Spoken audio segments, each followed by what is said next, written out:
Hopefully my voice is loud and clear. I wanted to speak about a sort of approach that to me it was like a discovery personally, but an approach from a collective being's perspective. And so in this episode, when I've written in the title, when infinity remembers itself beyond humanity, what humanity will do. What did I write? Yeah. When infinity remembered itself beyond what humanity will do, I wanted to focus on just the idea of collective beings and to talk about how I have looked at that idea. And to begin, I'll say this, that first of all, we look at this world of ours and we notice that there is a duality at work.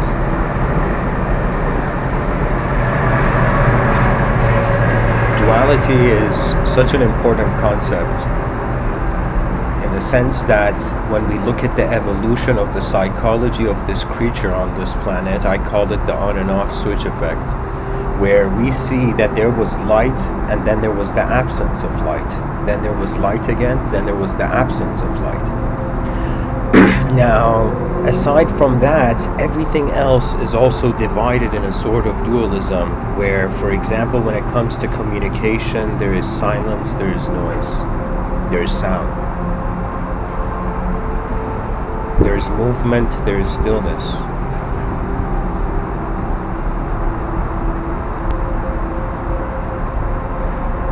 There is the chaotic, there is the ordered, there is the good, there is the bad.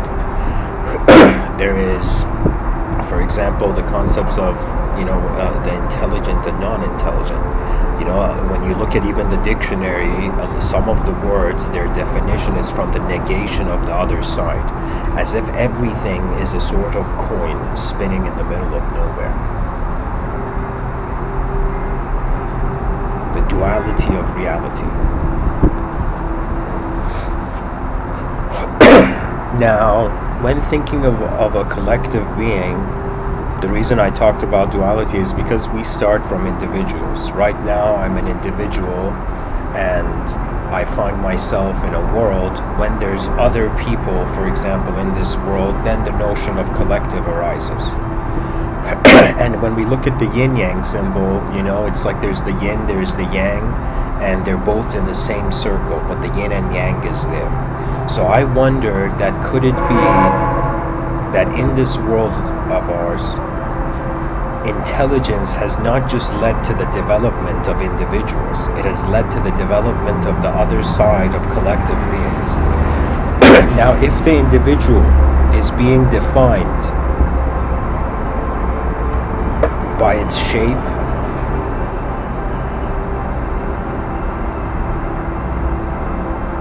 it's being defined by its movement,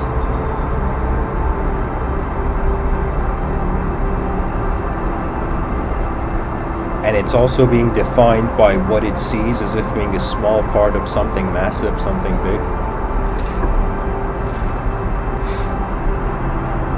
It's as if wondering if nature has created the nature of this universal sector we're in. If it has created individuals, then how has it created collective beings?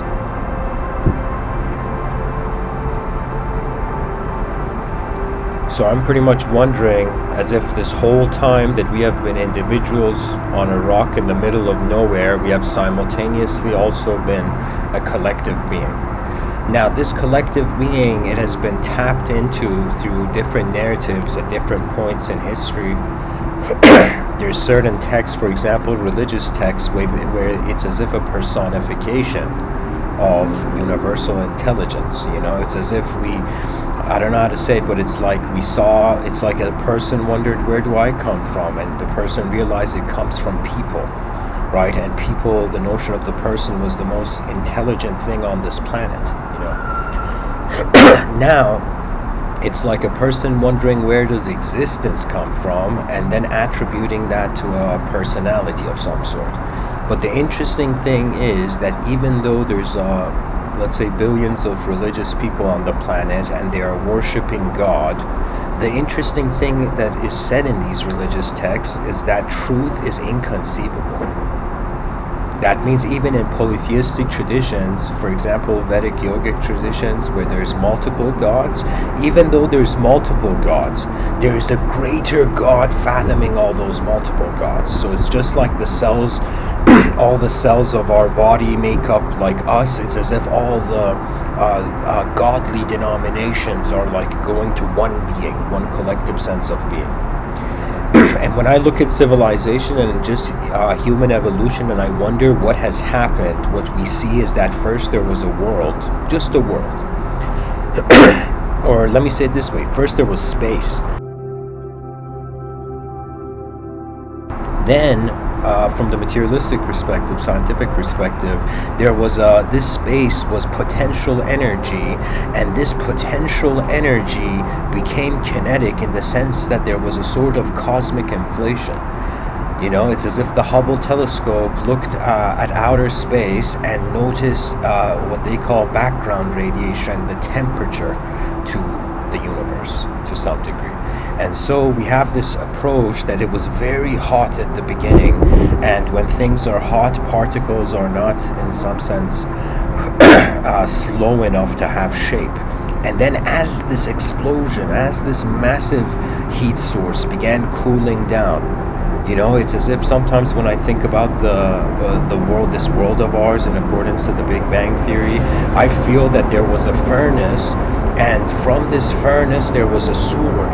There was a sword being made in this furnace, and this sword was taken out and it cooled down, and then it's throughout the years and the millions of years going forth in time since that event, billions of years, it's as if a hammer, as if the forces of nature have been hammering the sword to straighten it out, you know.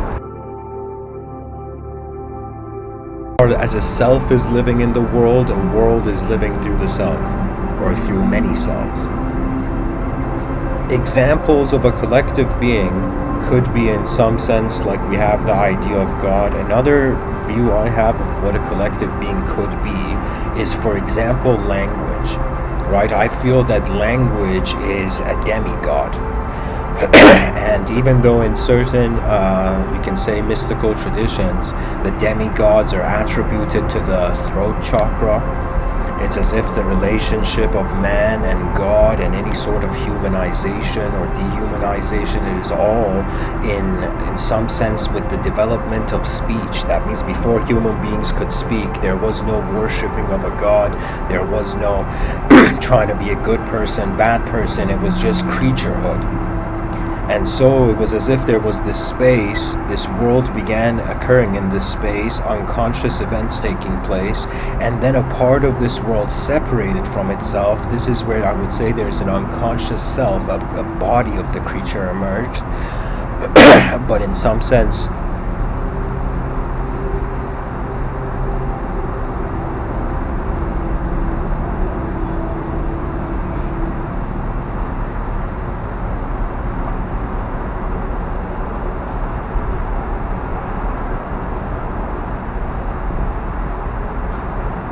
the body wasn't conscious of itself or its world. It was just a movement. Then we became an object, somehow through evolution became a subject to itself.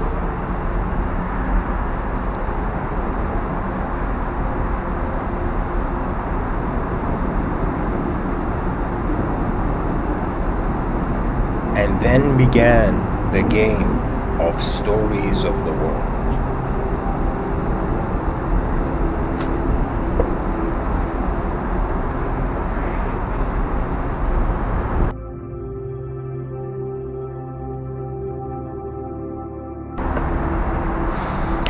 So, a collective being could be, in some sense, looked at as if when the individual subject is no longer individual, or when intelligence realizes it is active beyond the human framework, beyond the biological limits and boundaries. For now, I would say the relationship that the creature has is that we think we're in a world, and like an antenna, we pick up signals and stimulus, and then we behave in the world. But if we were to begin to wonder, okay, an individual looks at reality, wonders about a collective from a metaphysical system that is considering the viewpoint of a collective being. That means it's as if you're religious, it's like I'm saying we have been looking through man's eyes at God, but what would it look like from God's eyes looking at man? And I've written three ways of speech about this here. This is pretty much the essence of this episode. So first I've drawn 3 concentric circles. Okay, so draw 3 circles, draw 1 circle, draw a bigger circle around that, and then draw a bigger circle around that. The center of the circle, I have called it the body of God. The middle circle, I have called it the mind of God. And the outer circle, I have called the soul of God.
Pretty much, guys, let me just simplify this. I'm diving into the context too much. Pretty much it occurred to me that individuals have a certain approach towards universal, the notion of a collective. It's as if we're a self in a world. Then I wondered from the world's perspective, how would the self appear? Then this concentric circle thing, the body of God, mind of God, soul of God. Now instead of God, you can say universal intelligence, call it cosmic intelligence, call it just pure intelligence, whatever you want to call it. Okay, but the idea is the presence of a collective being while there are presences of the collective of individuals in a system. So it's as if like a pawn on a chessboard that is moving, being moved, suddenly wondering how it's moving and realizing that there is a chess master. Now this chess master that is moving the chess pieces to the pawn, it is the truth of the moment, as if when the pawn is being moved, the purpose in life is in some sense realized, So there is an intelligence here that is present and it is moving individuals. Now, from the viewpoint, that means from wondering what it would be, first of all, there can be a criticism here, like somebody can be listening to me be like, Mr.Within, right now you're looking at it from the individual framework. How can you fathom a collective being's mentality? My approach is that there's a lot of things that if we choose to attempt to answer, because of our limited couple-pound brain, we can limit ourselves from even approaching the question. So I am a person who sometimes when I see colossal questions, they're like colossal challenges for me. So what I mean by this is that first thing I say, okay, I don't know. That's like, let's say, like that's the first wave of approach, the first solution. The second solution becomes, what could it be though? And that's where the inspiration for me speaking right now is coming from.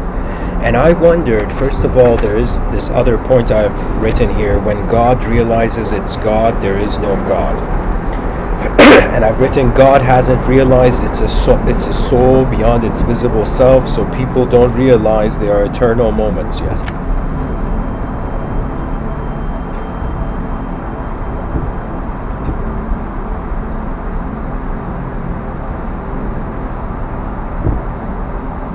I thought about it that instead of individuals classifying individuals, if we just considered that there's a potential that in the future there's going to be the presence of collective minds, not just through technology, as if a person connects their mind and just like how you're hearing me live stream, imagine if you connected your mind to this server and there were 1,000 other beings in that server, and so you began looking through all of their eyes at once, right? You had access to all of their inner realms, their imagination, not just their voice or what their voice may come across.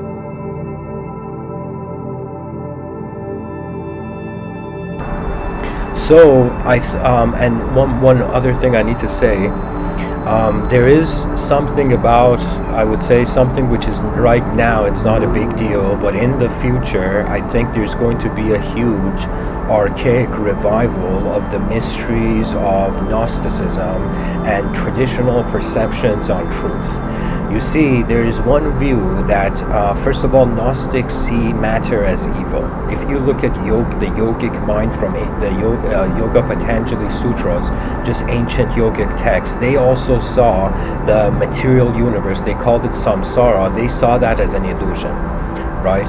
And so there's this notion of individuals trying to get enlightened, thinking that as if enlightenment is the most updated individual, But I feel that enlightenment is actually a dehumanized state where there is nobody to get enlightened anymore. The world is what it is. You see, that is the truth of nature. I'm just some guys sitting here talking, but you look at nature, everything happens in a sort of silent knowing. It's as if when you plant the seed and the seed sprouts into a tree, it's as if there is no explanation, there is no ideological layers of meaning required. It is just nature happening. Now, if we just focus for a moment on the Gnostic perception of reality, I would say the way I explain Gnosticism to the capacity that I have been introduced to it, through my research on, online, I would say that to me, it's as if there is a division. So it was in the Gnostic perception, there's this concept of Sophia, and Sophia is seen as the main god of the universe. Now, Sophia has a child, and the child is called the demiurge, right? And then the demiurge is the god that many people see as if, at least the Gnostics consider that the religious in the religious traditions, like Abrahamic traditions, they're all actually worshipping the demiurge. But there is a greater truth that surpasses that, from the Gnostic perception. So the Gnostic perception, it's as if divided, as if Sophia is the administrator of reality, and then the demiurge is in some sense the moderator. Through the Abrahamic tradition, of course, there is ways I've seen it where it's as if you can say that the demiurge is the fallen angel, which through a biblical context has been granted permission to interfere with the world, with the earthly life, and so you can see the administrator as the god that is inconceivable. So it's as if there's conceivable creatures in a world, there is a force influencing them, but beyond that moderating force and the creatures, let's say the members of this world group, it's as if there is the administrator, and when the administrator enters the room, in some sense there is a significance that surpasses any sort of transcendental story of moderation, as if it's as if the multidimensionality of forces that are intervening in the individual life all are standing in a singular presence of a reality that is the origin of everything. So what I mean by this is that I'm trying to wonder from the perspective of Sophia, from the perspective of the truth of truth, what would reality look like. And so from the Gnostic perception, there's also this view. I mean, I shouldn't just give it to the Gnostics, some Gnostics might get mad. I'll say it like this. In my in my observations, there has been moments where I have thought, if there was a God, and it had some sort of levels of personality, that means look at my perspective of thought. I'm saying, like, in the religious tradition, they say man was made in the image of God, but God is inconceivable. An inconceivable God could be something that has humanoid qualities, but it is not in a room that man can conceive. Even though there's qualities attributed of omnipresence, omniscience, and all of this. For me, anything that is, just saying this as a heads up, like anything that is important, human beings require to wonder about. So that is the state of mind where I'm giving myself a permission to explore these ideas. But now I'm going to tell you the essence of like this talk, right? So this is my framework of thinking. If man was made in the image of God, and if we could attribute a sort of humanize a persona to God, and we wondered that, okay, we see a human being in this life, and this human being first thinks it's its body, but then realizes there's the free will, so it considers its mind. Now, there's a certain percentage of the population that become observers of their mind and body. When they become observers of their mind and body, they are left within an attributeless, instantaneous presence. And so it's as if you first think you are in the film, then you suddenly realize you're in a cinema and you're watching a screen where the film is taking place. Now I'm saying, you imagine realizing that cinema you're sitting in watching the film is also another screen, and what is watching this whole reality is a collective intelligence, intelligent movement. So it's as if I'm saying, like, a person is walking down the street, suddenly that person's like, wait a minute, my mind is being my whole moment, how can I just be a part of this moment? The awareness is in some sense a sort of a spherical expansion from the moment where I find my body, right?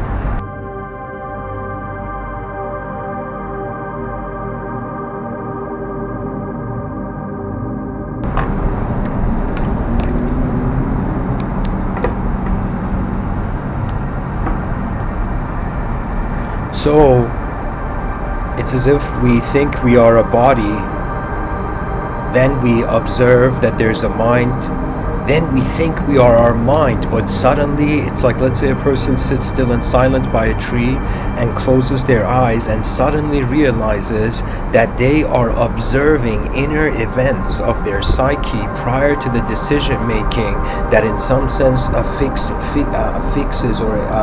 fixates or solidifies the perception. So right now, even before me speaking, like I'm experiencing this as I'm speaking, like it's like so my body is right now in my moment, my mind is like the glow of a candle that is illuminating the room that I'm in, like the space I'm in my balcony. Now when I close my eyes and I envision, when I see something in my inner realms, I notice that I am watching phenomenology, as Immanuel Kant would say, behind my eyes. So there is a watcher of the attributes of inner events of the psyche behind our eyes, especially when we close our eyes. And one of the greatest mysteries of this sort of sight is in some sense that when our eyes are open, we need light. That means light is like the precondition to perception through biological eyes. But when the biological eyes are closed, your eyelids are over your eyes, and you are seeing, let's say you're remembering the past or visualizing the future, or just seeing the moment where your eyes were open before you close them. It's as if that is still in a domain of sight and there is no light hitting it. So it's as if our intelligence has a quality where it is accumulating physical perception and it is accumulating non-physical perception, and it is watching both of these before it expresses through them. So there is a watcher beyond conditional material or beyond conditional objective subjective realism, expressionism. So I am saying that it's not that we are human beings. There is a being watching how we are being human in every moment.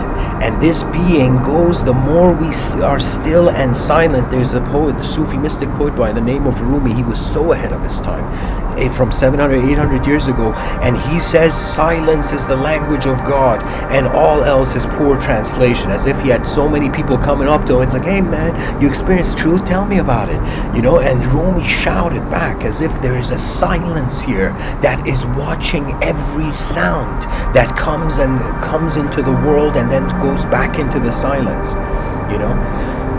Now, just to connect the ideas I've been sharing so far, as if draw a line between these horizontal lines I've been speaking of. So one thing I said was that it could be that God doesn't know it's God if we are saying God was made if man was made in the image of God, as if we attribute humanized qualities. Then how this God doesn't know it is God? It has the dimension of the body, this traditional trio of body, mind, soul. So the body is like the physical reality. Do you know? So I've written here, I'm going to read this for you. I've written the body of God. In accordance to the body of God, materialists are God moving its body. Religious people are God realizing it's a mind.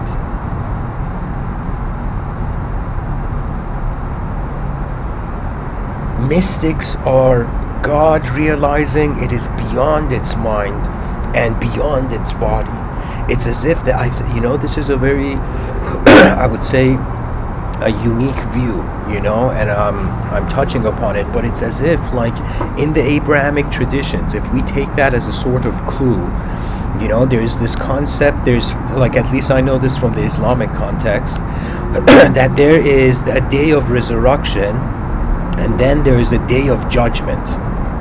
There is a day of days, and then it's as if Abrahamic traditions have this view. I mean, here, let me put it in a context, like, if you were a Buddhist, your perception is that there's a transmigratory, call it soul, call it attention, whatever you like, transmigratory intelligence that is going from life to life. So from the Buddhic yogic perspective, they see a sort of Aeonian journey of reincarnations. Now, if you look at it from, if somebody was to say, hey, do the Abrahamic traditions have reincarnation? They do have it, but they have it only once. That after the person dies, they reincarnate, or they would say they are resurrected, and then they are judged. And after they are judged, they are taken. They are positioned somewhere, whether in a heavenly domain or a hellish domain. So I was thinking, from the mentality that there is a collective being that doesn't realize it's a collective being yet, think of it this way, that it has levels of it rather than a totality. And the day of the apocalypse is a suggestion when God realizes it is a soul. That means something that transcends all the actions of physicality of objects and all the variations and movements of subjects. That means I'm just pretty much saying, it's like, what if there's a collective being, collective intelligence here? That means, imagine, just to give it some sort of image, imagine the atmosphere is alive.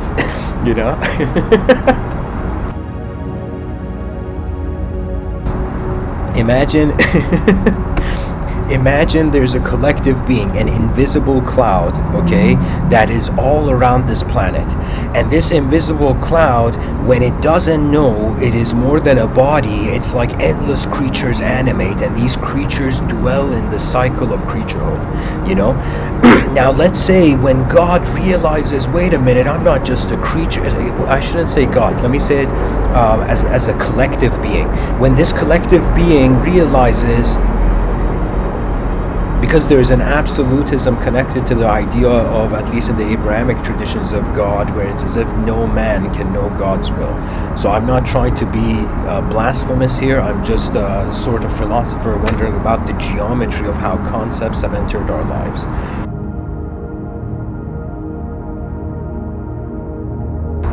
So imagine this collective being hasn't realized it's a body yet, so it is as if endless physical phenomenology just occurring in this world.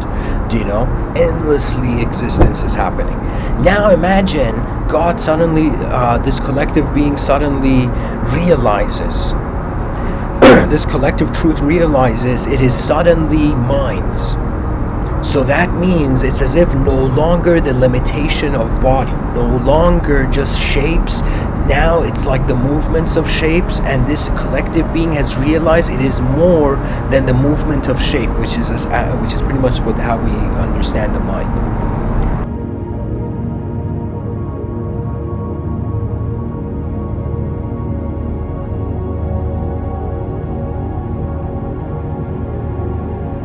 Now, if truth realizes, a collective being realizes, it's beyond mindhood and bodyhood. This is where the soul is attributeless. That means it's as if a sort of creator concept that in some sense is playing with its creation. I'll give you an example. Imagine, this is a very strange statement to say, but imagine if God was a child, and this child is playing with a toy, and when a child plays with a toy, what does it do? Like with an action figure, the child is the action figure. The child is the action figure in that moment, right? And the child is moving the action figure with its hand, which is not the action figure. And I'm saying in the mystical approach, it's as if we are this action figure that's moving, and suddenly we're like, what's moving us? And so not only are we realizing an unknown hand, and it's not like there's an invisible hand in only economics. You know, there's an invisible hand in mysticism, which Heraclitus termed the logos. Now, it's not just this logos is playing with this matter in some sense, or the demiurge is playing with this matter.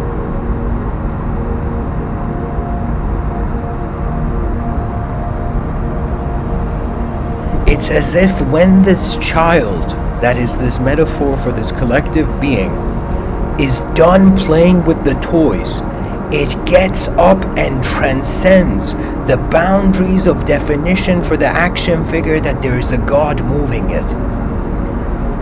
So it could be that in some sense what I'm saying is like the body of God is the material dimension of reality.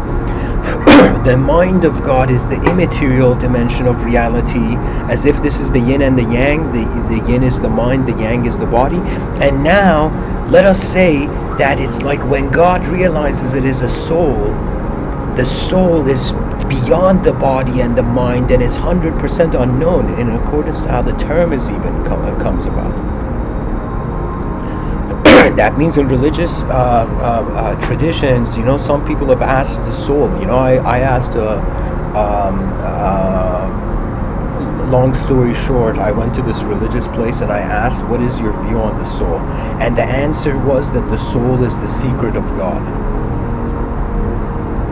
Now take this in, that when God realizes it no longer is a body or a mind, and realizes it is a soul, it's like when God was thinking it's the action figure, it has suddenly realized it is not the action figure, and it is not the story it had created for the action figure. just taking it back to this metaphor. So the moment God realizes that it is not the God of the action figure, it's as if it doesn't need to look at its creation anymore, because it has found a way to look at itself. What happens in just like certain views on psychology, right? It's like when a person is suffering from events happening outside of themselves and they feel they can't do anything. I mean, just think about it. Imagine you can't do anything in your outer realms, right? You're like, man, why isn't life, working with me, And suddenly, it's like when you can't move the outer realms, what are you left with to move your inner realms? To train your attention's ability to be able to discriminate what is an inner event and what is an outer event. And I'm pretty much saying that it's like when God hasn't realized it is more than a body, it is more than an outer event, endless phenomenology, and again, endless existence. When God realizes it is more than its inner event, it's as if the era of intelligence finishes. And so it's as if the child that no longer wants to play with the toy is the end, is the day of days. So I'm saying in some sense that when God realizes it's a soul, that's the apocalypse.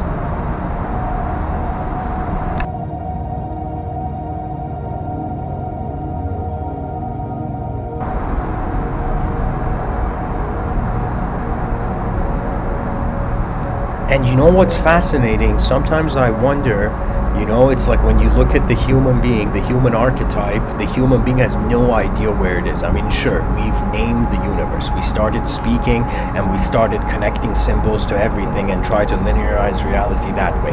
But if we are truly honest with ourselves as intelligent creatures, we will realize that our eyes have opened in the middle of nowhere. And so many people are afraid of this, so they have to conceptualize it. This is why the mystic is a rare being. The mystic is the being that is willing to go beyond the definitions that has been spoon-fed by the karma of the realm. It's as if like Buddha suddenly stepping out of the palace and realizing there's different dimensions of reality taking place, more than how he had started to look at how his start of life had approached.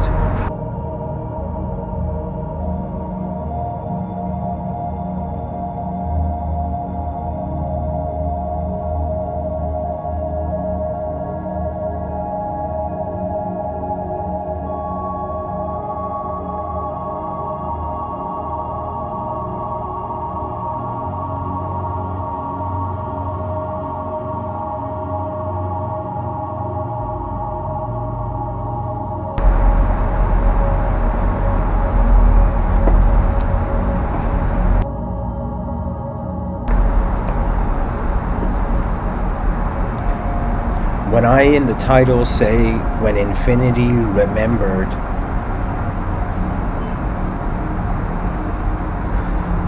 itself beyond what humanity will do, it's intentional that I have put the tenses of that. Because remembered is a sort of past, you remember the past, but what humanity will do in the future. So in the title I am saying, as if infinity that transcends finite definitions of the space-time reality, space-time continuum, when infinity remembers beyond human individualism, it's as if a sort of prediction of the phases human beings will go to, where now we are embodied individuals. I predict, 120 years from now, or even maybe more, we will enter the era of collective mindhood, and so we're going to be a collective mind. So it's as if, again, take the moderator, administrator, moderator, and the members of this world group. So it's as if in this world, there's the members suddenly realized that there were no members; it was all the moderator. And then the moderator realizes there was no moderator, it was only the admin. And then the admin realizes that it had created. That means this is a very intense notion, as if God knows everything in creation, but God doesn't know it created creation. That means the knowing of the knower is transcendence. Because the biggest question is, why is God watching man? And there is certain mystical, I shouldn't say mystical, religious approaches to this. There's something in the Sufi tradition they call Hadith Qudsi. And Hadith Qudsi means, in some sense, it's, let me find it for you, the exact thing, the exact quote.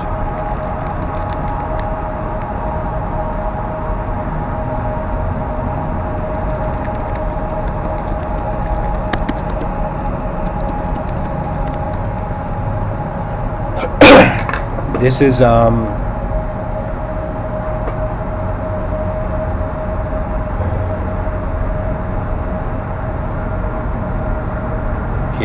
it's loading. Okay, so this is Hadith Qudsi. It says, it's as if from the perspective of God. Think as if truth is saying this, and a collective being is saying this. And the Hadith goes, I was an unknown treasure, and I wished to be recognized. So I created the creation and introduced them to me, they recognized. Okay, this is not the exact one, but pretty much it's this idea that the origin of reality, there was an unknown intelligence, and not unknown to man, just the unknown is unknown, an unknown, as if it's like, think of the unknown being something, and so this unknown intelligence wanted to be known. This is a very strange thing to say, but it's as if God was lonely.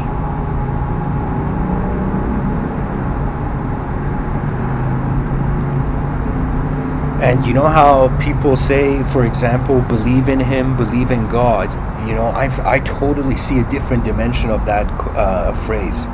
It's as if you believe, people think as if believing in God is like believing in a truth. But I will tell you, it's like when you believe in someone, it's as if you don't know what they will do. You just trust that they will do it. And I thought, in some sense, what it means to believe in God is not that you're believing in just the idea. It's that you are believing in the ability of a collective being's remembrance of itself.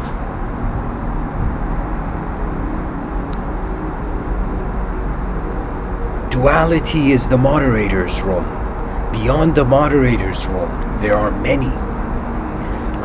I would say, and from the Vedic tradition, beyond the moderator's room, that's where some people call it Mahaloka.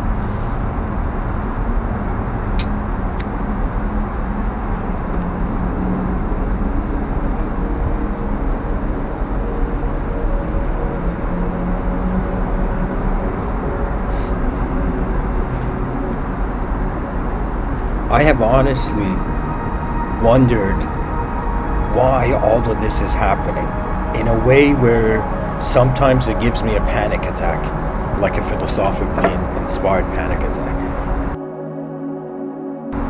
And how is the panic attack? It's as if I wake up in the morning and I'm like, okay, another day where I've logged into conscious realism, and suddenly when I look around the world, first of all, it's such a vast, infinite landscape. It's huge. This world is too big for mortal creatures, to a degree where you feel maybe it's not for mortal creatures. It's as if like, let's say you were a religious person wondering, you'd be like, wait a minute, God created this massive world, but the human being only lives for a little while, only lives for like a lifespan of 100 years, then what's the point of all this extra creation? But if we had the framework that this whole time we have been the infinite, and we as a species have been too afraid to acknowledge that we don't die. Isn't that remarkable? We have been afraid of our eternity. And believe it or not, this is the remarkable thing. It's as if there's this notion in religious circles where they're like, the person came from God and will return to God, right? And the whole religious effort is in some sense establishing a connection with the creator, or think of it as if with the source of universal expressionism. As if something is happening here, and we are in the middle, or we have opened our eyes in this massive infinite event. And it's as if, are we just content with the small frameworks like, yeah, I'm just this guy, just doing this and that? Or is there something? Is there a hidden meaning to meaning?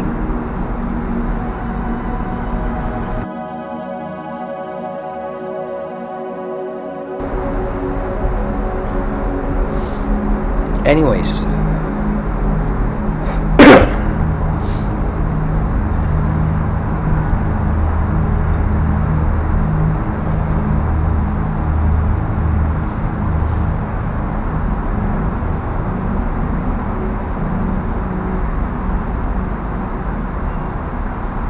from a collective being standpoint, we can develop a system where, in some sense, a system where, let's give it like 200 years from now, it will become actualized.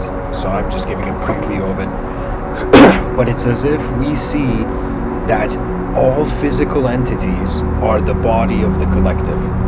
All non-physical efforts, subjective movements, are the mind of the collective.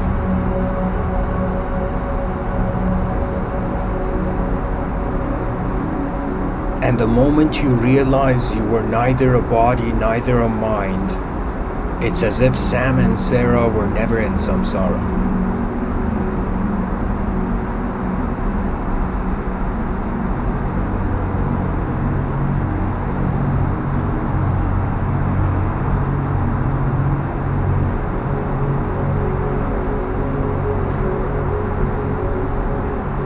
I feel a day will come where the concept of life and death will not lose its sacredness, but will lose its intensity of implication and significance in culture and civilization. It's as if there will come a time where human beings, when they die, it's as if it is not death. It would be something where see you later, and then it's as if transition out of here, or the remembrance of that component of the divine will, as if a certain drop found a river, and that river is endlessly till the end of time being collective. As if there's a state where individuals are arising, and there's a state where individuals are becoming collective, and there's a state where a collective has never been an individual. And we're in the transition point of the drops for now trying to connect to streams, and then the advanced civilization will be like the river of human life effort. A species that conquered fear by remembering the infinite. It's as if we no longer die, death dies to us. We no longer live. Life lives to us, is alive to us.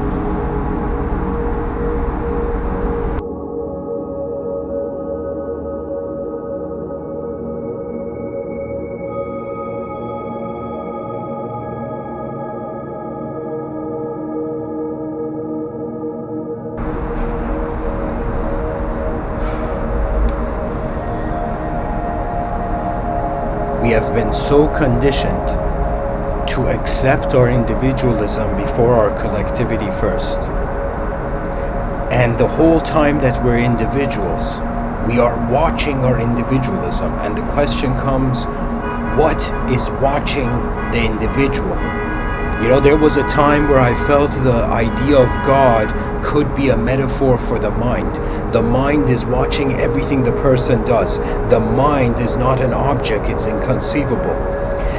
The mind is moving everything, as if every action of the human body, and one human's body is like their mind's will. Now, if you attribute that you make the whole physical existence, the body, like there's a universal mind, and we are still experiencing the universal body, not realizing it's a mind, as if we are particles in a field, and these particles think that the field is because of them. But the field was here before the particles could move. And so imagine seeking an origin prior to any movement, prior to your life. It's as if like a graduation from the life of the individual to the life of the collective. A graduation from animalhood into worldhood. From creaturehood to worldhood. It's as if we have been under the impression we're in a world. 200 years from now, we are the world. It's the return becomes complete, at least for, let's say, 80% of the population. Maybe it might go, when it goes 100% beyond the mind of God, I've predicted that's 3,600 years, but that's in accordance to my probability and vision of Civilization 2.0 and other episodes I've talked about this.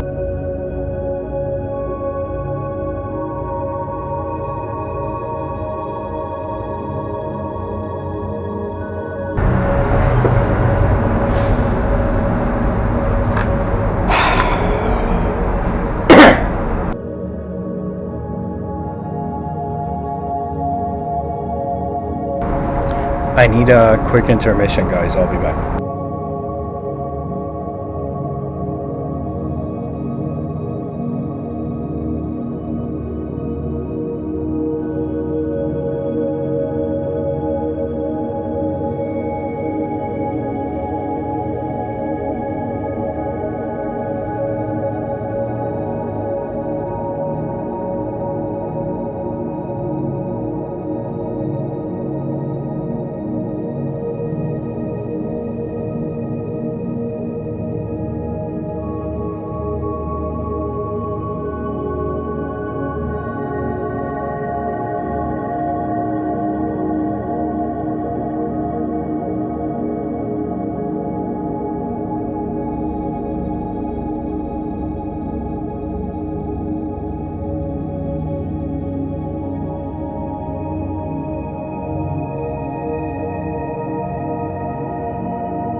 Okay.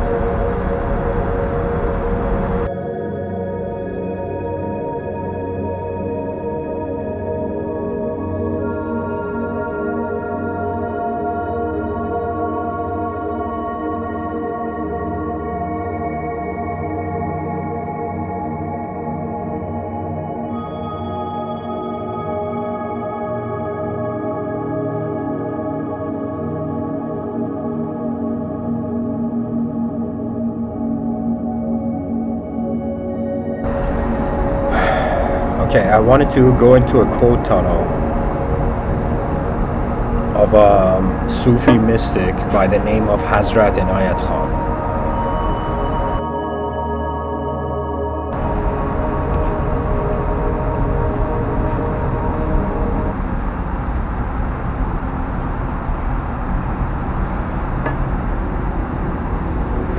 Hazrat Inayat Khan says some people look for a beautiful place, others make a place beautiful. Hazrat Inayat Khan says, I asked for strength and God gave me difficulties to make me strong. I asked for wisdom and God gave me problems to learn to solve. I asked for prosperity and God gave me a brain and brawn to work. I asked for courage and God gave me dangers to overcome. I asked for love and God gave me people to help. I asked for favors and God gave me opportunities. I received nothing I wanted. I received everything I needed.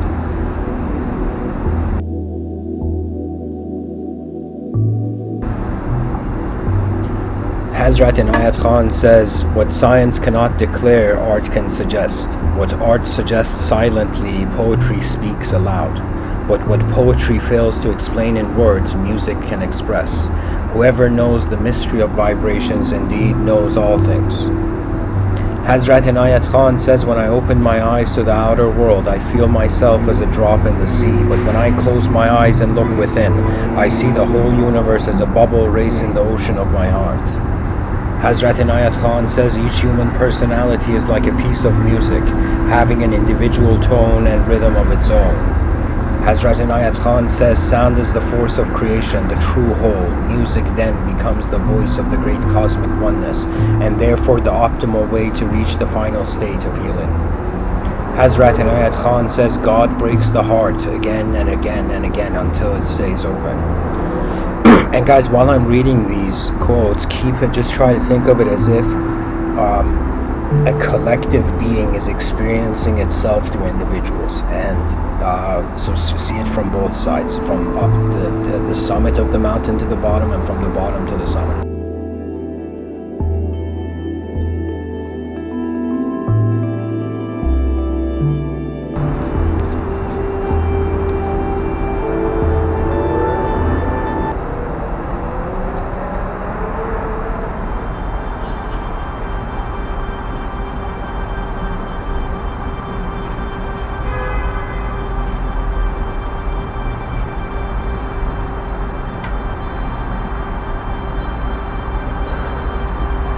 Hazrat Inayat Khan says, before making peace, war is necessary.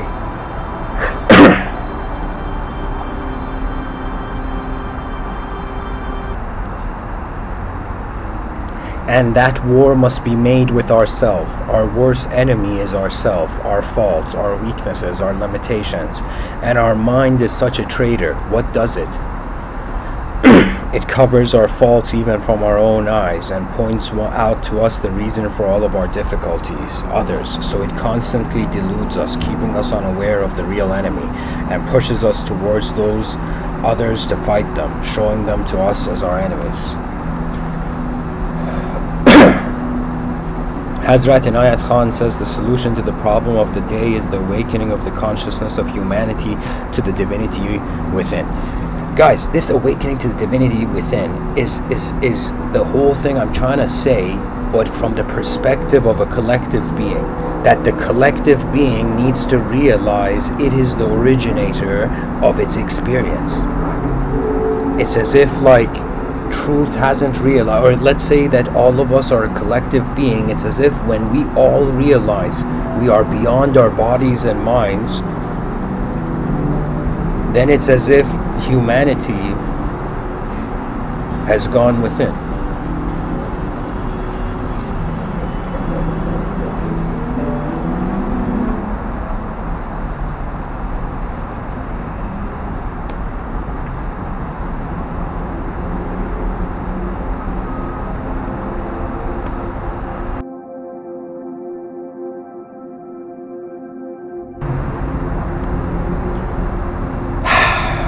Hazrat Inayat Khan says it is a very high state in the path of love when man really learns to love another with a love that asks no return. In Sufism, in Sufi terms, the crushing of the ego is called nafs kushi. And how do we crush it? We crush it by sometimes taking ourselves to task. When the self says, oh no, I must not be treated like this, then we say, what does it matter? When the self says he ought to have done this, she ought to have said that, we say, what does it matter? Either this way or that way. Every person is what he is. You cannot change him, but you can change yourself. That is the crushing. It is only in this way that we can crush our ego.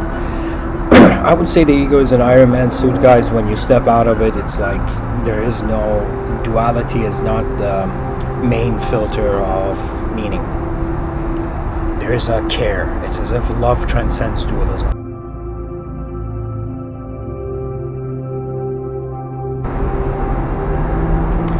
Hazrat Inayat Khan says there is nothing in the world that does not speak to us. Everything and everybody reveals its own nature, character and secrets continuously. The more open our inner senses, the more we understand the voice of everything. Hazrat Inayat Khan says, as one can see when the eyes are open, so one can understand when the heart is open. Hazrat Inayat Khan says each individual composes the music of his own life. If he injures another, he brings disharmony. When his sphere is disturbed, he's disturbed himself, and there's a discord in the melody of his life. If he can quicken the feeling of another to joy or to gratitude, by that much he adds to his own life. He becomes himself by that much more alive. Whether conscious of it or not, his thought is affected for the better by the joy or gratitude of another, and his power and vitality increase thereby, and the music of his life grows more in harmony.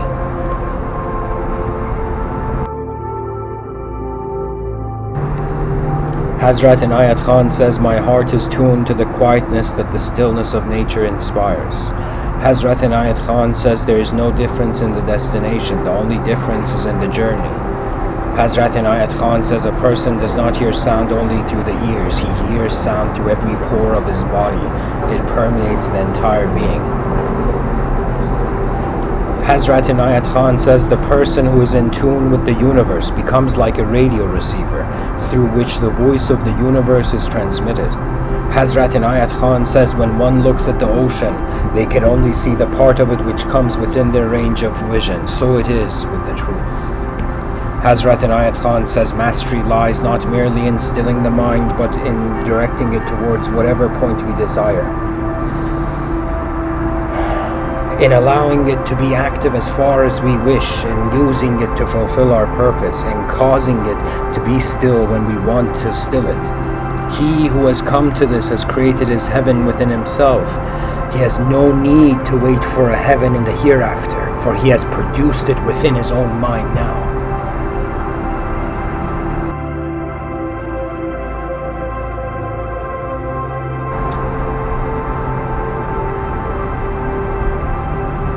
Hazrat Inayat Khan says our virtues are made by love and our sins are caused by the lack of it.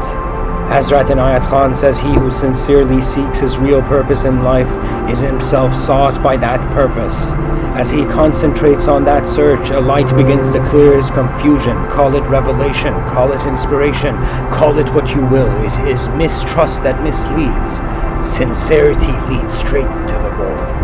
That means if we have 8 billion sincere human beings, an advanced civilization will run towards us.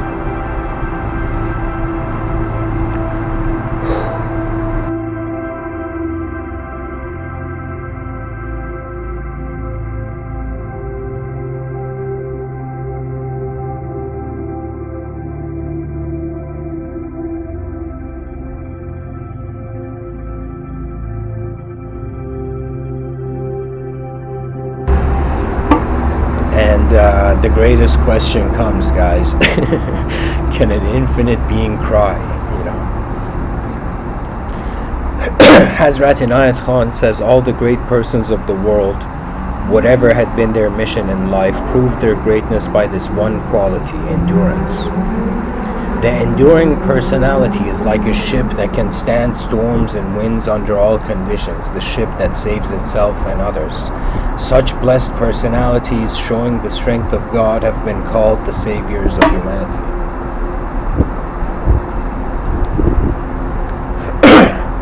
Hazrat Inayat Khan, I'll keep this as the last quote. Every moment of life brings an opportunity for being conscious of human feeling, in prosperity, in adversity, in all conditions. It costs very little, only a little thought is necessary. There is no greater religion than love. God is love, and the best form of love is to be conscious regarding the feelings of those with whom we come in contact in everyday life. This is a good point to get out of the quote tunnel. See, guys, there's this last quote where he says there is no greater religion than love. See, if there's a collective being, it's as if, because God has not loved itself, it may love its creation, but because it has not loved itself, there is the game that continues.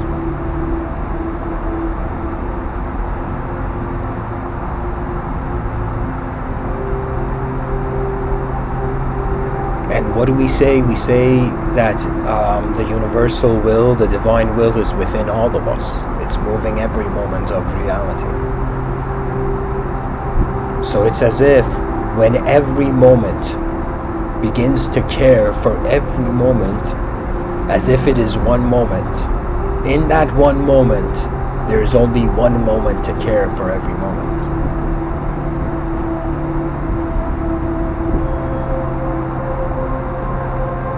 You know, it's as if a person looked at the sky after hearing this episode and shouted at the sky, "God, love yourself," you know. And suddenly all human beings for a moment wondered, what if we are all the same before we are different?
You know, this transition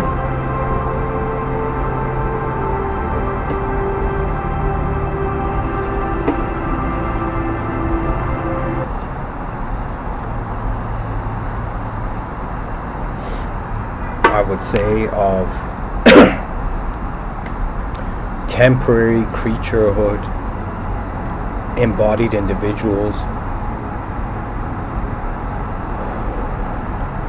into eternal or infinite worldhood, collective minds, disembodied collective minds. It's as if a command is sprouting into this part of the universal sector, and the command is as the judgments of the temporary end.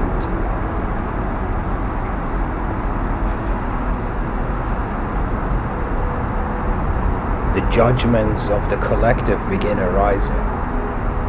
And what I mean by that is that it's like right now, if I'm considering I'm just this temporary physical creature, it's as if the whole time I have been this infinite being, and if the perspective shifts into infinite, that means think as if Alan Watts has this incredible quote, I would say one of the greatest sentences written in language. He says, imagine going to sleep and never waking up, and imagine waking up having never gone to sleep. That waking up having never gone to sleep would be as if infinity. It would be as if infinite beings are creating an infinite civilization. It's like the appetite would change. That means world peace for an infinite being is an infinitely developing, advancing world. It's like a caterpillar on a branch, and the caterpillar's like, why do I have so many legs? You know, and why am I just on this leaf? And it doesn't understand, and it can do anything to understand, but suddenly it sees that there will come a day where it will enter a cocoon. And imagine death being that cocoon, the death of the caterpillar being like the caterpillar goes into the cocoon, and what happens? Every cell of the caterpillar dies, and then the last cell of the caterpillar dies, and when the last cell of the caterpillar dies, the first cell of the butterfly is born in that darkness.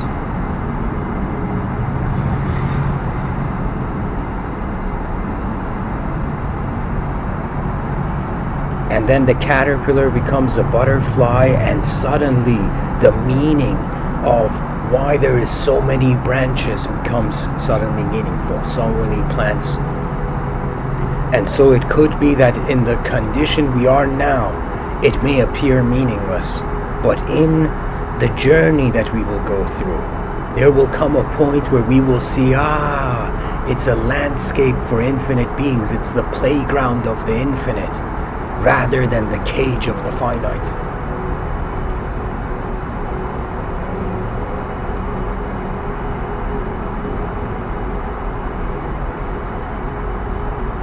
Playful infinite beings will build the advanced civilization. They will be the pilots. And those who have struggled through duality, Rabindranath Tagore says something incredible. He says, it is in the darkest moment, it's like, he says, faith is the bird that feels the dawn while it's still dark. You see, in the darkest moment of our existential life, suddenly you feel, the bird feels the warmth of the sunbeams even though the light hasn't come out,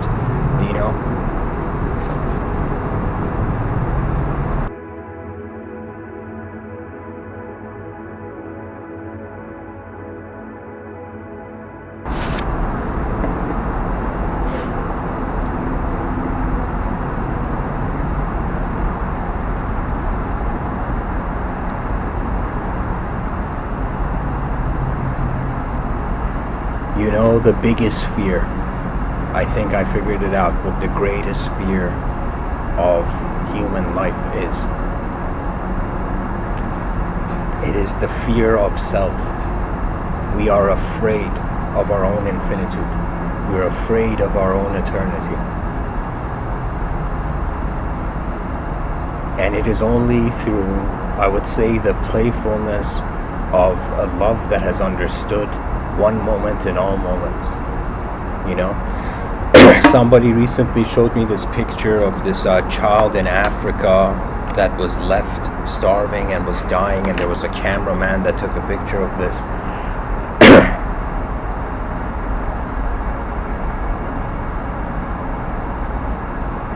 And that picture reminded me of Mother Teresa, and how Mother Teresa, regardless of what we think, who she was, she cared to go somewhere where the minds of many human beings didn't. I would say that is the greatest sort of leadership. Not only that you notice what others haven't, but you act upon it. And she saved many starving children. How? Because if you read some of her quotes, she's saying something as if she sees God, as if how dare God's creation suffer, and all those religious ideological systems that have been fighting over truth, how dare you hurt God's creation? Do you see? When all of it is part of it. You see, so there's this idea where it's as if we believe in truth, but we don't see the truth in others, so we have a justification to hurt others. That's what Mother Teresa had bypassed in her psyche.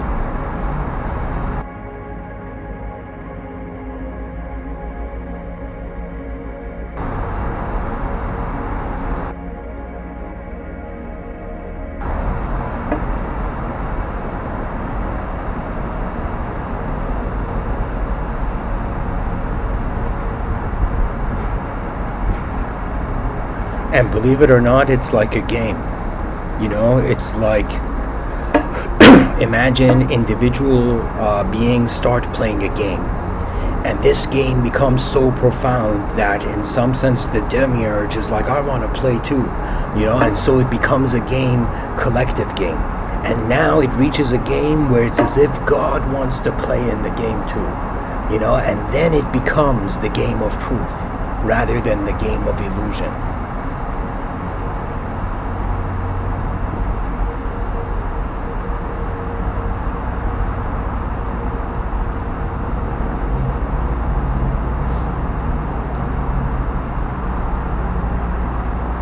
We say energy cannot be created and destroyed, it can just change from form to form.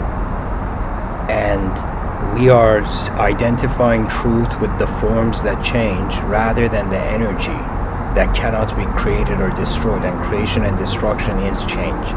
That means nobody can change without certain dimensions leaving and new dimensions arising.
There's a story, guys, I'm going to share. I just looked it up online. And it's the story of the 4 wives. And I've shared it before in my own way, but in other talks, but I'll read it here now in the complete way. So the story begins, it says, long ago, when the world was young and the tiger walked with the deer, there was a rich king who had 4 wives.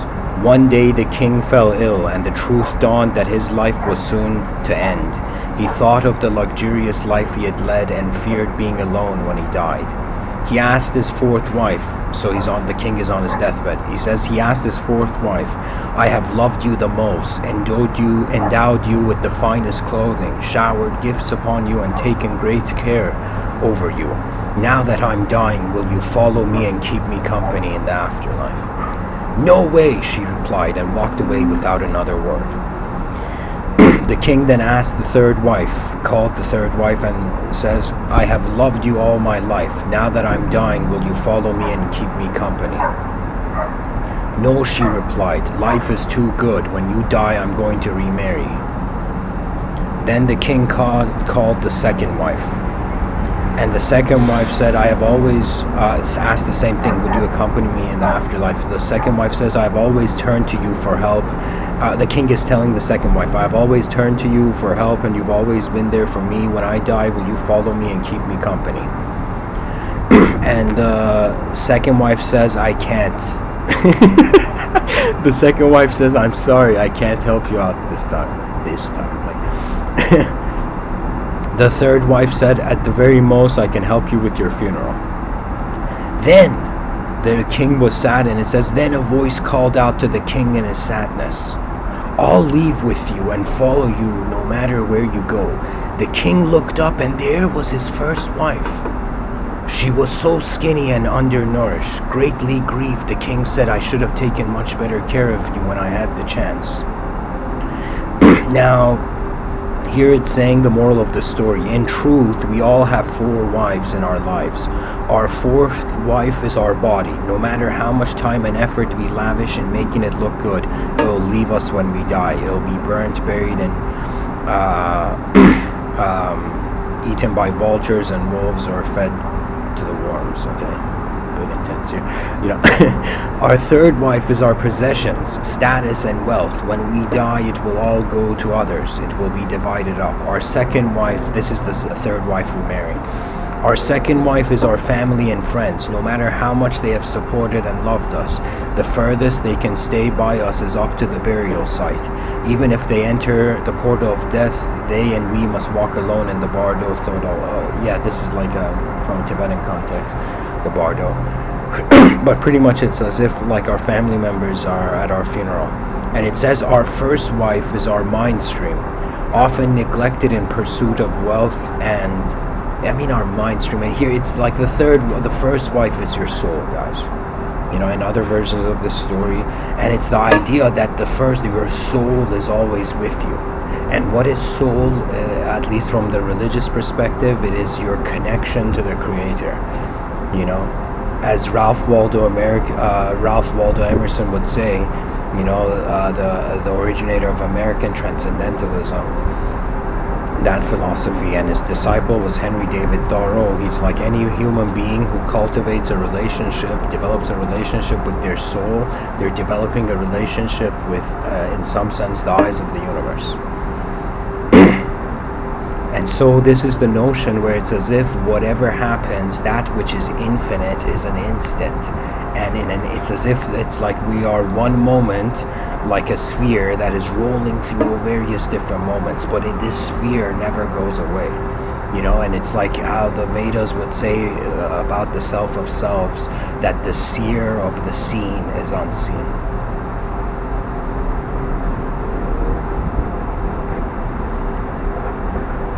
It's like the yin-yang symbol. This whole time there's been a part to us that is visible and there's a part to us that is invisible. But the invisible part is every moment. There is this notion that it's as if in all of reality it's the same electron that's everywhere. In some views, maverick views, but I would say you can see it that it's as if one moment again in all moments, one infinity in all the finite journeys.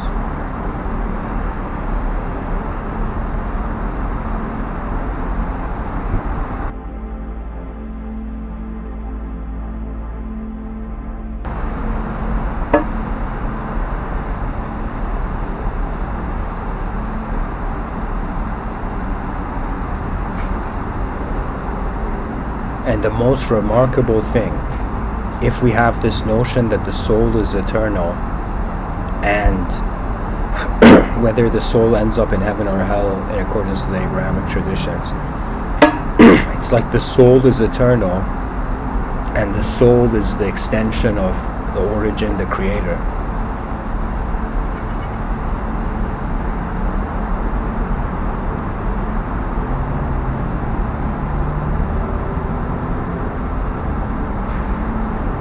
It's as if the action figure in the hand of that divine child suddenly realizing that it is not the action figure, it is not the hand that is moving the action figure, the logos, it is the child that's playing the game. So it's another way of saying that it could be that individual humanhood is the effect of a collective causal moment that cannot be in time. And the closest thing we come to it in accordance to space is that it is all space at once.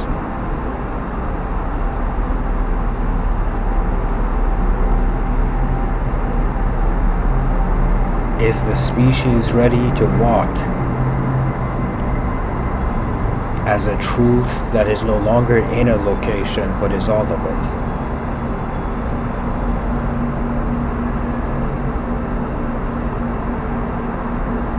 Our eyes may close, but the eyes of our eyes never.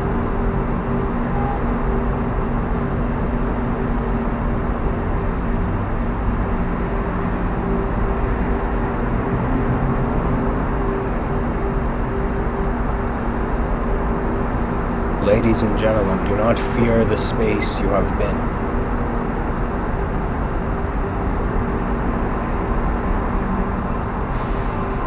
And when the collective realizes It is beyond its collective nature.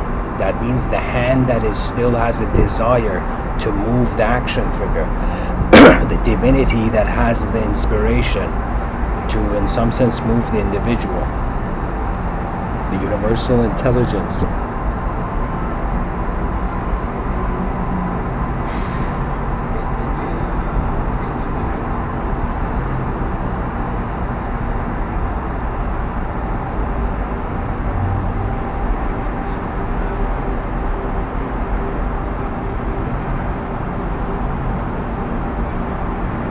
Here and now begins the conscious march of the infinite.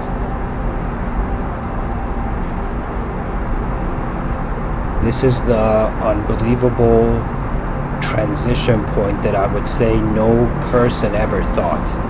You know, when we think about the future, we think about it in accordance to structure, shape, you know. But to wonder about an advanced civilization for infinite beings, it's as if they are the power of their own movement.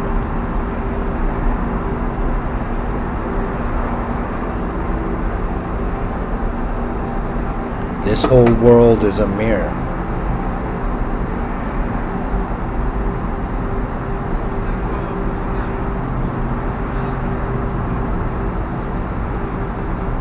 For truth to remember itself beyond truth. That means there's a secret to being that surpasses any individual attempt.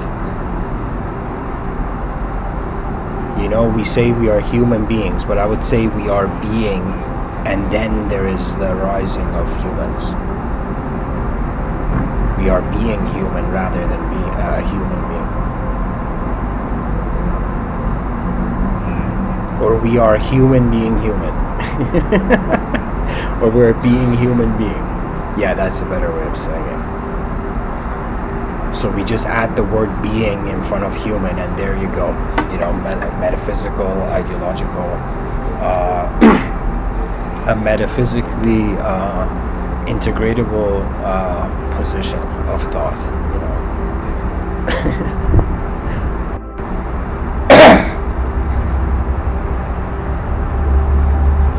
Excuse me.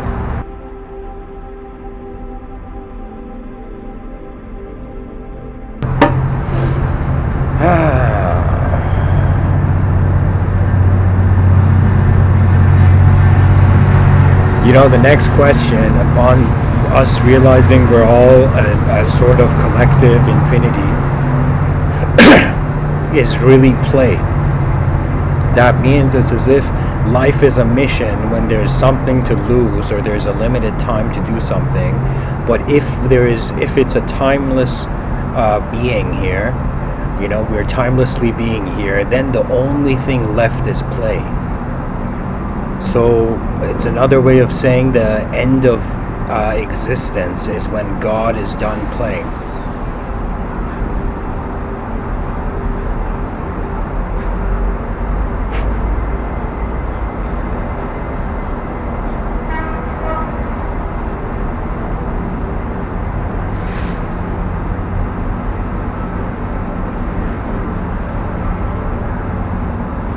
There's a truth beyond language that is just an experiential presence. Those who notice it, you cannot die.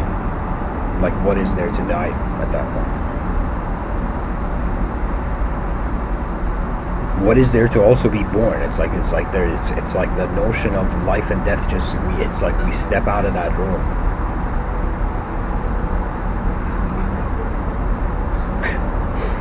Anyways, guys, thanks for listening.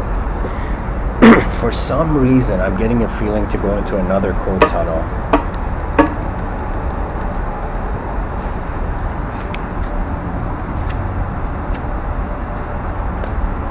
This time it's by the name of a man called Papaji.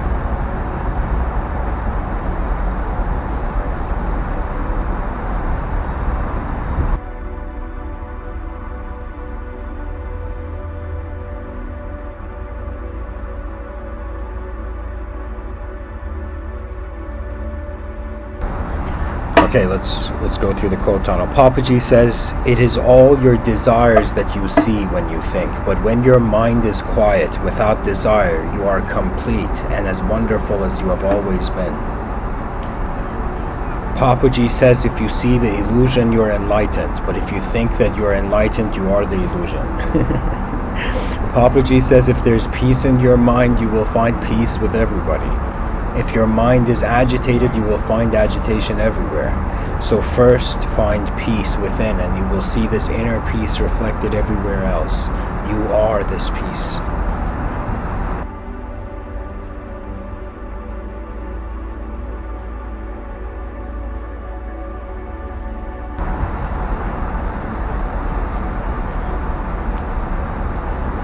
Papaji says, "The one who follows the thought is also a thought. The one who follows the thought is in thought. When you know that both are thoughts, you're home. You're not at home, you are home. Then allow thoughts to arise and allow them to be followed. You remain as that unmoved and unconcerned being. This is the highest understanding." Papaji says, "You are all lions, so go your own way. Do not walk the beaten path like sheep, one after another. Do not follow any path. Lions do not follow each other like sheep." Papaji says, "When mind is quiet, all is self. When mind moves, the world arises. So be still, throw away everything and be free." And just to add something here, guys, it's as if, back to the notion that God hasn't realized it is God yet.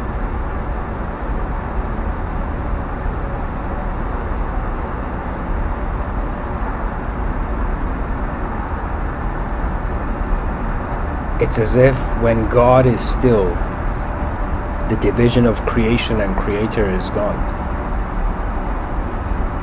Truth has been waiting for itself, rather than human beings trying to be true.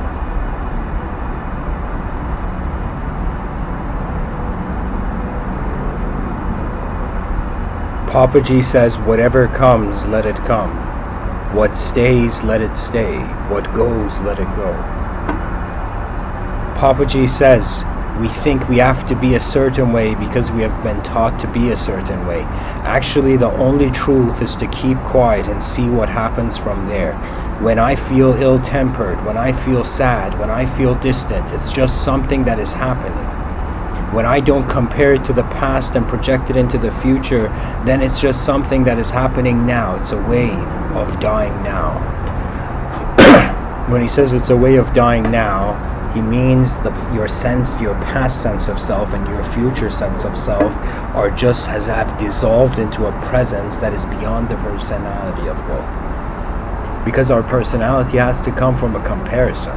Right? We can't say somebody is good or bad without the reference points of both good and bad.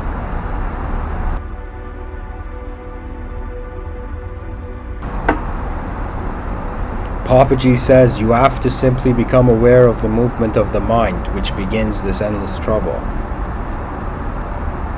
So, when we become the soul of God, rather the mind of God is released.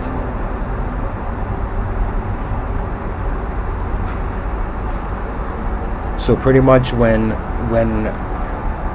a present collective being realizes it is not the animation of the myriad forms, of the endless forms in this realm,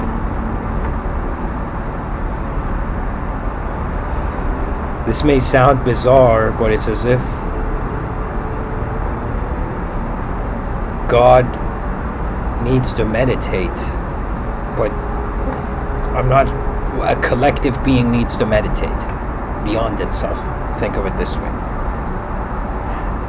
The notion of God, of course, is an inconceivable being, omnipresent, omniscient being, collective being. Papaji says reality is everywhere, and to find it, you in quotations, must first disappear. Papaji says thoughts are impediments to seeing your deepest nature. Don't give rise to any thought and discover who you are. That ocean of eternal peace is you. What is the difficulty that we suffer from? It is that we seek peace elsewhere and do not experience that we are peace incarnate itself. Papaji says all that you're attached to, all that you love, all that you know, someday will be gone. Knowing this, and that the world is your mind which you create, play in, and suffer from, is known as discrimination. Discriminate between the real and the unreal. The known is unreal and will come and go, so stay with the unknown, the unchanging, the truth.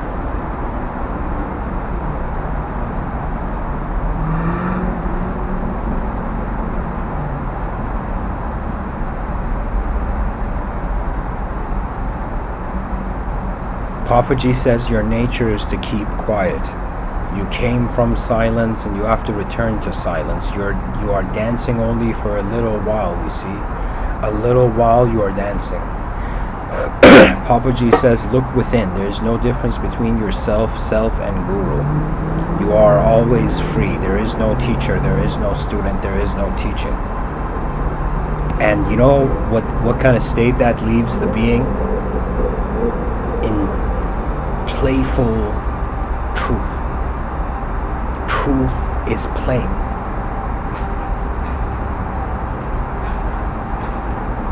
Papaji says if you don't know, then it's all right. There need not be any expectations. If there are no expectations, then you are free. If you expect, then you are in bondage. Choose whatever you want. Expectations are never fulfilled. Papaji says anything that you have imposed on yourself to be unhappy, to be bound, is a concept. It is an imaginary concept, so give it away. Papaji says, who is journeying for freedom? The one who is already free. Thoughts are impediments to seeing your own face. Don't give rise to any thought and discover who you are. Papaji says, stay quiet and the noisy surface dialogues will cease. Then the substratum will rise up to the top. It is simple. Follow this. Papaji says something is happening because of silence, because of peace, because of silence. If your mind is silent, if your mind is quiet, there is God, there is silence. This is the silence that is contagious. Always remember, the thieves are peace are thieves in an empty house, because only imagination suffers. You are peace, that which remains untouched. That, and now think of it from a universal being's perspective, where it's as if physical phenomenology untouched. It cannot touch truth. And all actions and activities of the mind, steered by imagination, cannot touch truth. It is only when attention has, re-extracted itself out of change,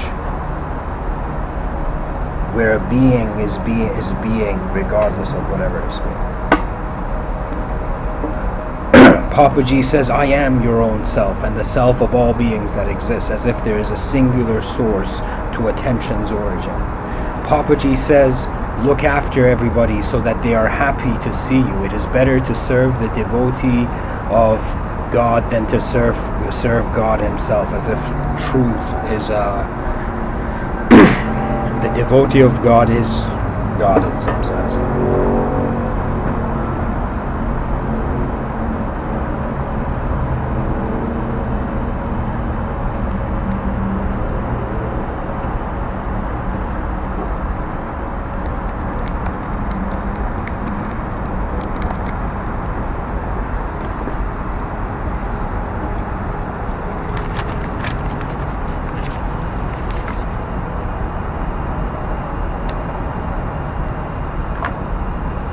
Anyways, guys, thank you for listening. Just final comments. When infinity remembers itself beyond what humanity will do, we started from the ignorance of our individual, our ignorance of physical creaturehood. We will then go towards a sort of let's say, clarity of a collective mind, and beyond both conditional domains, we access the unconditional, or the unconditional remembers itself beyond the conditions of reality. That means for the first, it's as if a cause thinks it's its effect, and then the effect is in physically individual, then the effect is collectively non-physically, subjectively collective, and then beyond.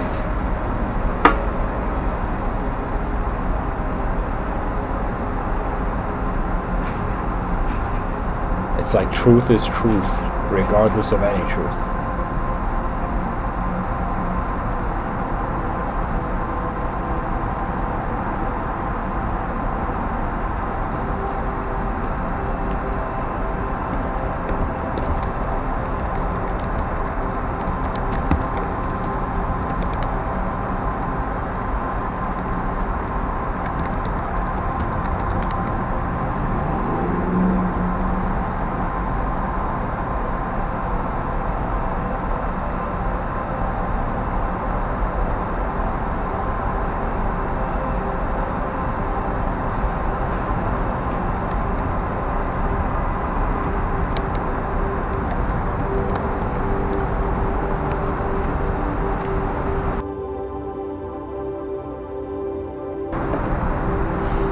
And so pretty much, about the subtitle,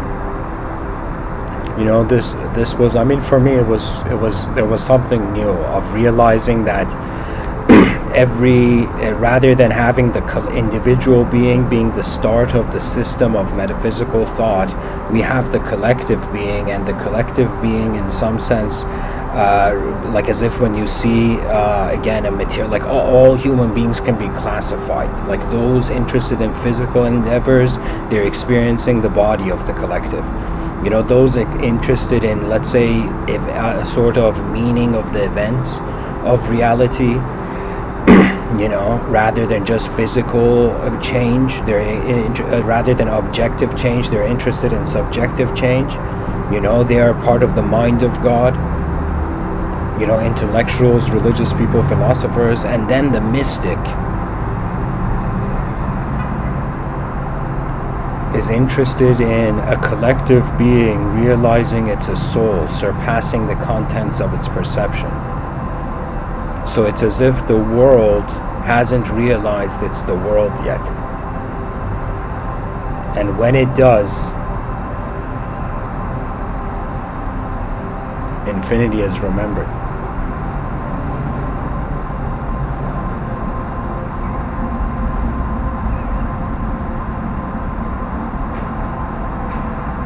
I believe it was Rabindranath Tagore. He has this quote where he says, "Beauty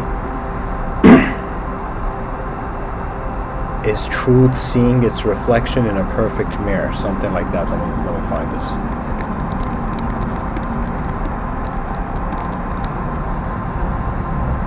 Beauty is truth's smile when she beholds her own face in a perfect mirror.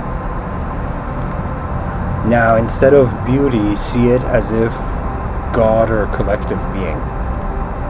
A collective being is the world's smile when the world sees its own reflection in a perfect mirror. So it could be that the most divine thing that a human being can do on this planet is to become a mirror for the whole universe.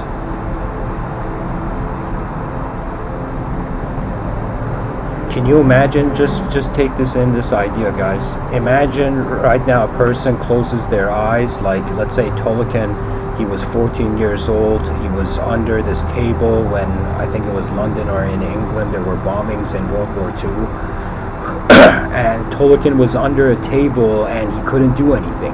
He was alone with himself. And in his inner realms, he animates and he brings forth the world of Lord of the Rings, and he creates hobbits and dragons and all of this. Do you know? Now, I want you to imagine a person that has closed his eyes and is imagining a world where there's characters walking in that world. Now imagine that character that has been imagined looking at the person who has imagined it and says, open your eyes. Do you know, that would be the sort of theme I'm trying to touch upon in this episode.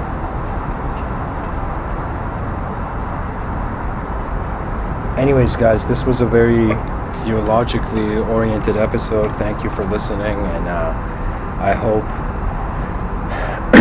that